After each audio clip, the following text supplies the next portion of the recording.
There has been a lot surrounding the Arizona Cardinals leading up to this season. Head coach Kliff Kingsbury entering his fourth season there as head coach. Last season making it to the postseason for the first time in his tenure, losing in the wild card round to the eventual champs, the Rams. But in those losses, come lessons. Here's more from Kingsbury one-on-one with our Josina Anderson.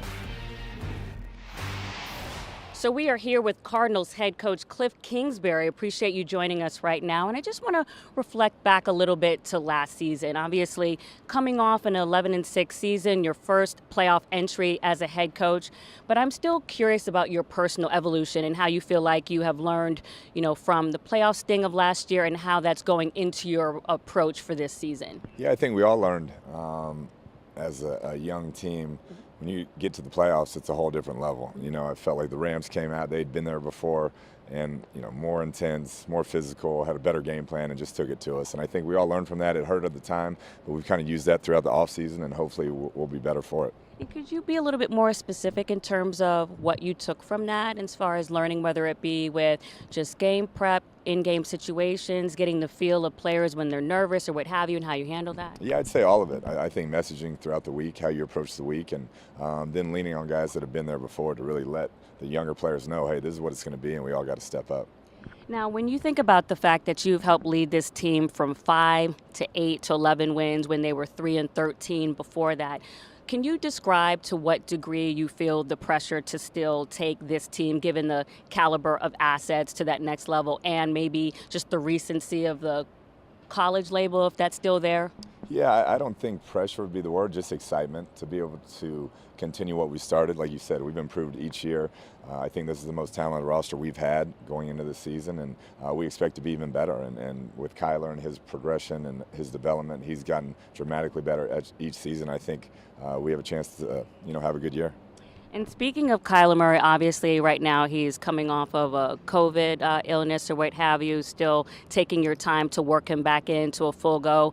But given that the season opener is a month away and probably would get about 3 weeks of practice, to what degree are you concerned about him being able to handle max level exertion and have that endurance for week 1 versus Kansas City? I like his progress. Obviously, it's not ideal when your starter's out for a week, but this will be his 4th year in the same system. He's very comfortable with it, very familiar with what we do, and so we'll get him back out there soon enough, and I think he'll be ready to go in week 1.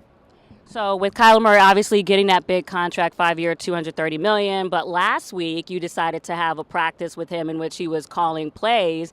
I'm curious, why did you feel that was necessary, and what do you feel like he got out of that? Yeah, we just want to keep him involved, and he has fun with it. I like him to know it's not that easy all the time. Just like I know he'll miss a throw, and I'll be shaking my head, and he's like, "You come do it," So we have that type of relationship, and it's super competitive. But it's been good to keep him involved with those quarterbacks, and he drops a little knowledge on the microphone to him, so it's fun to listen to. Well, what spawned that? I mean, it's like, just go call plays. I mean, what sparked that?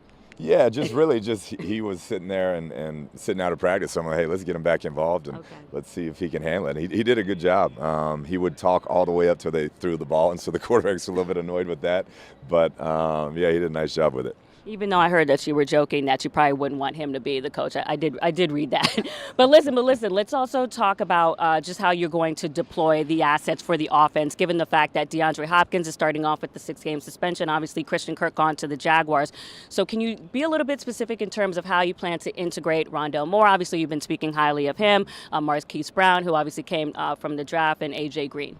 Yeah, Rondale we see really sliding into Christian Kirk's role. It's a hard guy to replace what he meant to this franchise and production he had. But Rondale's a talented player. He's kind of been waiting in the wings. Zach Ertz being back for an entire season with us is going to be huge. AJ back. And then getting Hollywood, that speed on the outside is special. And we really feel like he fits our system well. Last couple, can you just talk about the number 2 spot for the running back competition as far as, just being back behind James Conner with Darrell Williams, Keontae Ingram? Yeah, Darrell, Keontae, Jonathan Ward. It's going to be good competition. Last year we had Chase and JC, and we felt like that was our best combination when they were both healthy and playing. And so hopefully we'll have a guy step up and we can get that rotation going. And lastly, DeAndre Baker recently cut from Kansas City. You've been talking about the cornerback competition opposite Byron Murphy. What's your thoughts in terms of the organization's interest level on a cornerback like that, or even perhaps Chris Harris, who's also out there? Yeah, we're definitely looking actively. We got to have another guy step up, and we understand that. We like our secondary, but we need some other guys to step up and make some plays. All right, I appreciate that. And happy birthday, Mr. Leo, also a fellow Leo. We appreciate that. Hopefully you spend it very well. Yeah, you got to love the training camp birthday. Always a good time. All right, I appreciate it. For Kliff Kingsbury, Josina Anderson, back to you. Happy birthday. There's so many Leos. I'm going to go totally off topic here as you take a look at their offseason moves. Leo season is the worst. I just want to put that out there. It is absolutely the worst. Exactly. We'll talk about that later. They have had a lot of offseason moves. I do want to mention, by the way, I'm not looking at one of those because Hollywood Brown, he did get arrested for criminal speeding. He also tweaked his hamstring. Kliff Kingsbury saying that if there's going to be any punishment, that is not going to come from the team, and that he is slowly working his way back from that hamstring injury. Should be back by the end of this week. All right, so we are doing a training camp tour. Today we're at Ravens, Steelers, and Cardinals. There, our own Bryant McFadden there talking about the quarterback battle going on at Steelers. Tomorrow, Bills. Thursday, Colts and Bucks. Do you want a sports network that delivers everything that matters about the game? The highlights, the picks, the instant analysis, no yelling, no fake debates, no politics. Hit the subscribe button and never miss a moment.